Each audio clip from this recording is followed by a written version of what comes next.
കഴിച്ചോണ്ടേ നമുക്കിട്ട് ചേറാനാ കേട്ടോ. നല്ല പടക്കം ചേരാൻ, നല്ല ഭംഗിയുള്ള ചേരാൻ കേട്ടോ. ഒരു 1 kg മേളിൽ എന്തായാലും ഉണ്ട് സാധനം. ടിപ്പൻ ചേരാൻ ബാക്ക്ഗ്രൗണ്ട് ഉണ്ടോ, അടിപൊളി. ഇതാണ് മുതൽ. അപ്പം വീഡിയോ ഇഷ്ടപ്പെട്ടാൽ ലൈക്ക് ചെയ്യുക, ഷെയർ ചെയ്യുക. ഓക്കെ, നമ്മുടെ കൊട്ടാഞ്ചേരിയാണ് കേട്ടോ ഫിഷിങ്. പൊളി പൊളി പൊളി. തീവാറും ഫിഷിങ് വരുന്നുണ്ട്, എല്ലാവരും കണ്ടു നോക്കുക, നമ്മുടെ ചാനലിൽ കയറി നോക്കുക. ഓക്കെ,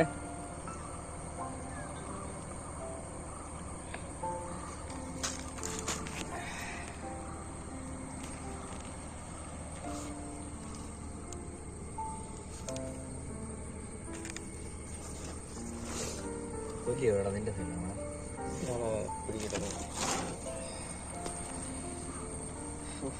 ആശ്വാസം.